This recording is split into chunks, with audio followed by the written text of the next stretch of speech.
Amén y amén. Fíjense que vamos a leer un Lucas 10, 25. El título, como lo hemos manifestado siempre, pues en el programa de la computadora que nosotros manejamos no aparece, pero el título es El Buen Samaritano. Quiero que entendamos que esta palabra del Buen Samaritano, la parábola, quiero que entendamos que es para todos. ¿Para todos en qué sentido? De que debemos de aplicarla en nuestras vidas. ¿Cómo la debemos de aplicar en nuestras vidas? Sirviéndole a los demás. Porque eso es lo que nos demuestra esa parábola, el servicio hacia los hermanos. O sea que si usted mira, por decir a un hermano emproblemado, por llamarlo de esa manera, pues debemos de ayudarle, ¿va? En este caso la parábola lo que nos enseña es de una persona pues como que fue asaltada y pasó, dice el sacerdote, pasó de lejos, pasó un levita, pasó de lejos y pasó un samaritano pues de cerca y ese lo ayudó. Y eso es lo que el Señor nos demuestra a través de su palabra. Y lo vamos a leer en el 25 ahorita, miren Lucas 10, 25. Y aquí dice, un intérprete de la ley se levantó y dijo, para probarle, maestro, ¿haciendo qué cosa heredaré la vida eterna?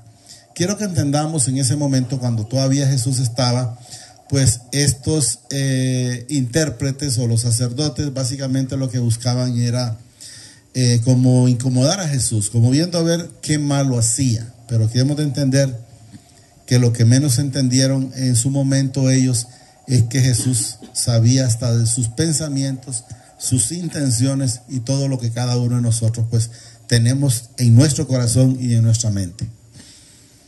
Maestro dice, ¿haciendo qué cosas heredaré la vida eterna? Y quiero que miren lo que nos dice el 26. Él les dijo que está escrito en la ley. O sea, ya en la ley estaba escrito lo que hay que hacer. Pero él les pregunta ahí y él les dijo que está escrito en la ley. Y ahí además les dice, ¿cómo lees? O sea, ¿cómo es que estás leyendo la palabra y me estás preguntando algo que ya está escrito? Eso es lo que nos manifiesta.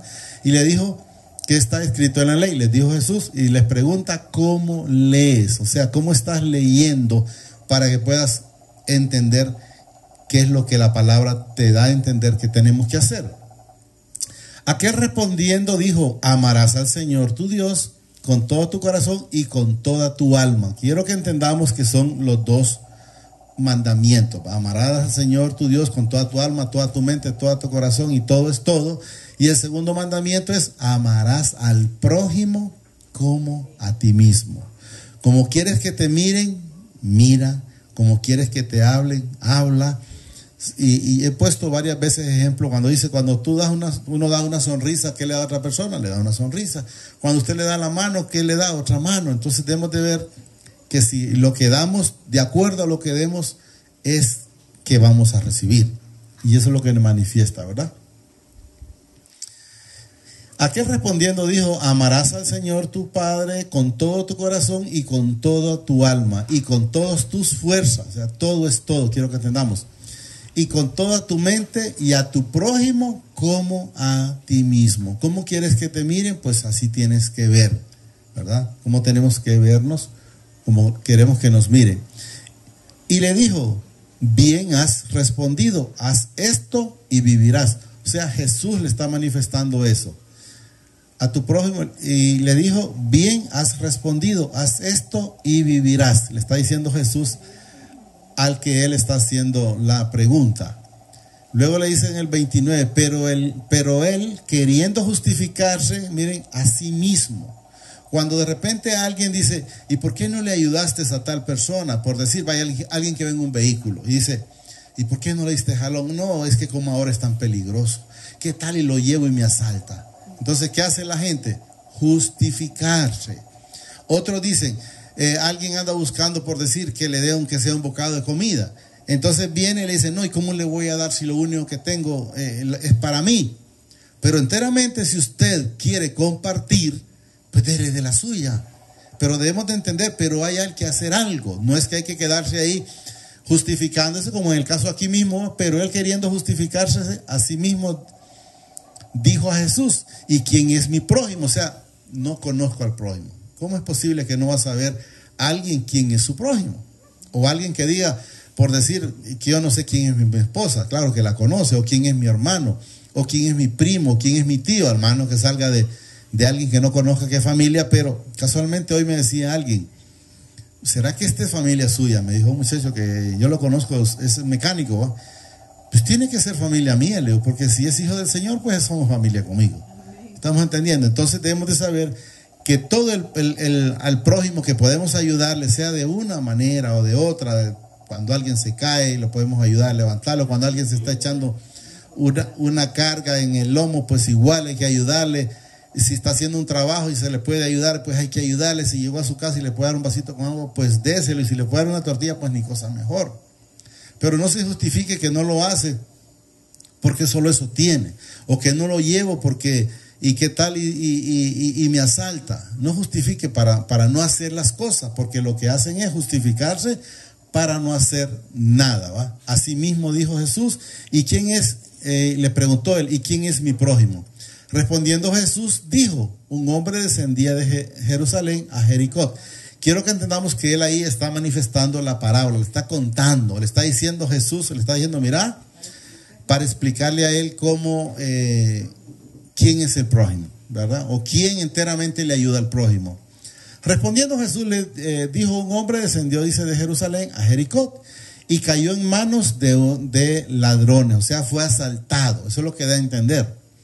Los cuales le despojaron e hiriéndole se fueron dejándolo medio muerto. ¿Cuántas veces ocurre eso, verdad? Que miran a alguien que de repente que está asaltando a alguien y nadie dice absolutamente nada, porque la justificación es, ¿y qué tal por andar de metido? Dice la gente a veces, o de saco, me hace algo a mí. Pero es una manera, como dice la palabra atrás, como hemos visto, justificación, para justificarse. Los cuales le dice, le despojaron e hiriendo se fue dejándole medio muerto. Y luego menciona aquí, aconteció que descendió, dice, un sacerdote por aquel camino. O sea, se encontró el sacerdote por el camino donde estaba el asaltado o el medio muerto, es lo que nos da a entender. Y viéndole pasó de largo, o sea, no le puso cuidado, no miró si enteramente había que ayudarle o no. Entonces eso es lo que nos manifiesta, pasó de largo.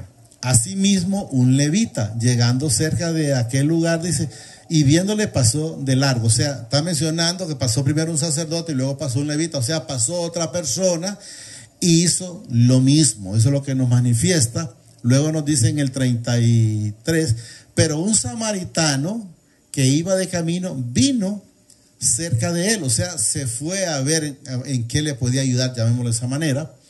Vino cerca de él y viéndole, dice, fue movido a misericordia. O sea, le dio pesar porque lo miró tirado. Entonces sí tomó la decisión él de ayudarle. Mientras que los otros, pues, la decisión para ellos más fácil fue pasar de lejos. ¿Estamos claros? Fue movido a misericordia. Y acercándose, vendó sus heridas. O sea, le ayudó echándole, dice, aceite y vino. Y poniéndole en su cabalgadura, yo entiendo que sería en su caballo, ¿verdad? Lo llevó al mesón y cuidó de él. O sea, lo llevó a un lugar donde lo podían cuidar. Llamémoslo, qué sé yo, si fue un centro de salud o qué es lo que había en aquellos entonces. Pero él se preocupó y lo llevó, dice, a un mesón y cuidó de él. O sea, lo llevó, o puede ser a un hotel, qué sé yo, lo que había en aquellos entonces. Pero quiero que entendamos que él se preocupó por ese prójimo, ¿verdad? Entonces lo llevó y lo curó, y no solo eso, y luego lo dice el 35, otro día dice al partir, o sea, él se tenía que ir, pero no que porque tenía que irse, no dejó las cosas a medio palo, como que dice, ay, que mire si se muere este hombre aquí. No, nos demuestra que el hombre dejó dinero para que lo siguieran atendiendo, ahí los menciona. Otro día dice, al partir sacó 2 denarios, o sea, dinero, y lo dio al mesonero, o sea, donde lo tenía en cuidado intensivo, digamos. Y le dijo, cuídamelo, y todo lo que gastes de más, o sea, si gastas más de lo que te estoy dejando, es lo que logro entender, yo te lo pagaré cuando regrese. O sea, entiendo que era una persona que pasaba constantemente y ya lo conocían, entonces, pero quiero que entendamos que él no solo le ayudó de donde estaba tirado, lo movió al lugar donde lo podían cuidar. Como que usted va a un carro, encuentra a alguien que lo atropelló a alguien. debe de subirlo y llevarlo, por decir, bueno, ahora lo puede llevar al centro de salud, a los hospitales, va. Pero no lo puede dejar tirado. Eso es lo que nos enseña la palabra. Cuida de él. Otro día dice, al partir sacó 2 denarios y lo dio al mesero y al mesonero y le dijo, cuídame, le dice, y todo lo que gastes de más, o sea, además de lo que te dejo, yo te lo pagaré cuando regrese.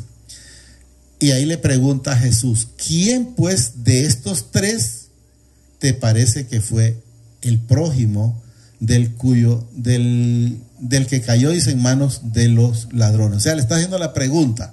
Como él estaba preguntando quién es el prójimo, entonces le está diciendo, ¿quién crees que de estos enteramente hizo lo correcto?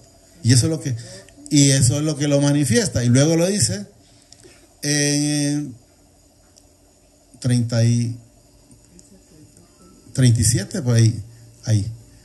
¿Quién pues de estos 3, dice, parece que fue, dice, el prójimo del que cayó en manos del ladrón? Él dijo, el que usó de misericordia con él. O sea, el que le dio, no sé si llamarlo pesar o misericordia, y le ayudó. Ahí dice, y le dijo, el que usó de misericordia, dice, con él.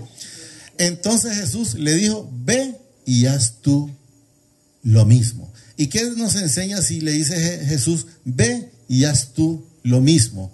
Estaba dando a entender que él lo único que hacía, es lo que nos manifiesta atrás, era justificarse, pero no ayudaba. Yo recuerdo, aunque eso era algo diferente, pero yo recuerdo que un tío mío le decía, había que cooperar en mi comunidad en algún momento, y decía él, que él no cooperaba, y le digo yo, ¿y por qué no cooperar? Le decía yo, porque se lo van a robar, dice. Entonces, ¿qué quiero que entendamos? Era una justificación para no cooperar, para no darlo, porque al fin y al cabo, lo que le ocurriera, pues lo que hicieran con el dinero, ese no era mi problema. O el caso del que se movió a misericordia, él no sabía si se iba a salvar, porque podía haber pensado, ¿y para qué le puede ayudar si al fin y al cabo se va a morir? Y de repente no se moría. Entonces quiero que entendamos que es necesario hacer las cosas. ¿Y qué debemos de hacer para no estar en situaciones como después renegando? Es hacer las cosas siempre como para Él, para el Señor. Si usted hace las cosas como para el Señor, entonces no se va a preocupar si esa persona no le agradeció. ¿Por qué? Porque no lo hizo para Él. ¿Recibió el beneficio? Sí, pero si lo hacemos todo como para el Señor, no vamos a tener ningún problema. Solo digámosle al Señor, amadísimo Padre, te damos gracias por esta palabra que nos has dado esta preciosa noche. Te pido que permitas que la atesore en mi corazón, que no sea un oidor olvidadizo, y que sobre todo me permita ser hacedor de esta palabra. Gracias, Padre. Gracias, Señor Jesucristo, y gracias, Espíritu Santo. El Señor nos bendice hoy, mañana y siempre, y hasta la eternidad, más de lo que somos bendecidos espiritualmente. El Señor lo guarde hoy, mañana y siempre. Amén.